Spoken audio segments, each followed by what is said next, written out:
பகவத்கீதை பிரியர்களுக்கு என்னுடைய அன்பு கலந்த வணக்கங்கள். ஸ்ரீ கிருஷ்ணா அர்ப்பணம். ஸ்ரீமத் பகவத்கீதையின் 9வது அத்தியாயம் ராஜவித்யா ராஜ்யோ யோகம். இதில் முதல் ஸ்லோகத்தில் பகவான் என்ன சொல்கிறாரு பார்ப்போம். எதை அறிந்து அசுபத்திலிருந்து விடுபடுவாயோ அனுபவத்தோடு கூடிய அந்த ஆழ்ந்த ஞானத்தை பொறாமைப்படாத உனக்கு நன்கு எடுத்துரைக்கிறேன். ஸ்ரீ கிருஷ்ணா அர்ப்பணம்.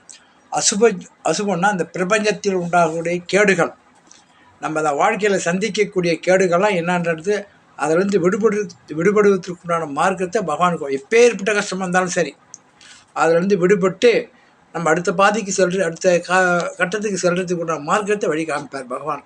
யாருக்கு இந்த பகவத்கீதை யார் கேட்குறாங்களோ அவங்களுக்கு. ஆனால் எல்லாருக்கும் கிடைக்குமானா கிடைக்காது. யாருக்கு கிடைக்காதுன்னா முதல்ல சொல்லிட்டாருன்னா பாருங்கள், அர்ஜுனனுக்கே என்ன சொல்கிறாரு, பொறாமைப்படாத உனக்கு நன்கு எடுத்துரைக்கிறேன்.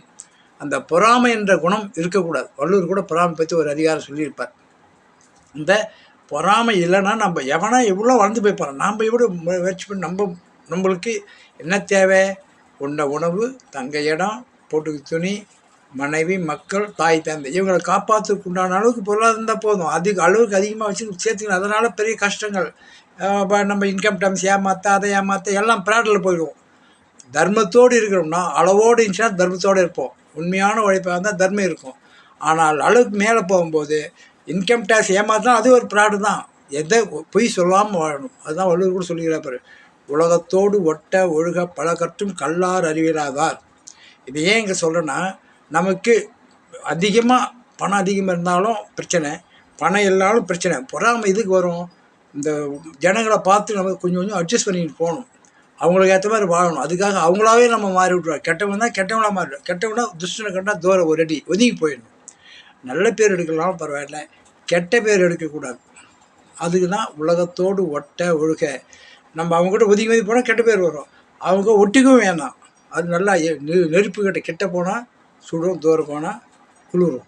அது மாதிரி எல்லாத்தையும் ஒரு லிமிட். அதுக்கு மேலே முடியாத பிரச்சனைக்கு நம்ம ஏன் கவலைப்படுவானே? காருக்கு ஓட்டுறதில்லை, டிரைவர் போட்டு வண்டி ஓட்டுற மாதிரி இறைவனோட பாரத்தை போடு. எல்லாத்தையும் தாண்டி போய் நிச்சயமாக நடக்கும். பகவானெல்லாம் எப்பேற்பட்ட கஷ்டத்தை தாண்டி போவோம். மகாபாரதத்தில் பாரு, பாண்டவர் எப்பேற்பட்ட கஷ்டத்தான் தாண்டி வந்துக்கிறாங்க. அதனால் நம்மளும் நம்பிக்கை வச்சு இறைவனை சரணாகதி அடைஞ்சோம்னா அவர் நம்மளுக்கு வழிகாடு. அதுதான் இந்த ஸ்லோகம் சொல்கிறார். எதை அறிந்து அசுபத்திலிருந்து விடுபடுவாயோ அனுபவத்தோடு, நெருப்பை கை வச்சா சுடும். நம்ம வாழ்க்கையில் ஒவ்வொரு பிரச்சனையும் அனுபவத்தோடு கூடிய அந்த ஆழ்ந்த ஞானம் பகவத்கீதை. எல்லாம் நம்ம சும்மா எடுத்து அப்படியே வாயால் தீர சொல்லிட்டு போதும். ப்ராக்டிக்கலாக நம்மளுக்கு காமிப்பார். எல்லாத்தையும் காட்சி சினிமாவில் காமிப்பார். உலகத்தில் நம்ம பார்ப்போம். ஞானக்கண் கொடுப்பார். அதை வச்சு எது நல்லது எது கெட்டது நம்மளே புரிஞ்சுக்குவோம் அனுபவத்தோடு. அப்பேற்பட்ட ஆழ்ந்த ஞானத்தை நம்மளுக்கு கிடைக்கிறோம்னா நம்மகிட்ட முதல்ல பொறாமல் இருக்கக்கூடாது. இது இருந்துட்டாலும் நம்மளுக்கு பகவத்கீதை கிடைக்கும். இல்லைன்னா பகவத்கீதை யார் முழுசும் 18 அத்தியாயத்தை படித்து முடிச்சிடுறாங்களோ அவங்களாம் நிச்சயமாக ஞானம் கிடைக்கும். பகவானுடைய அனுகிரகம் இருந்தால் மட்டும்தான் பகவத்கீதை 18 அத்தியாயத்தை படிக்க முடியும். இல்லைனா முடியாது. யாரால் எப்பேற்பட்ட கொம்பனாலும் முடியாது.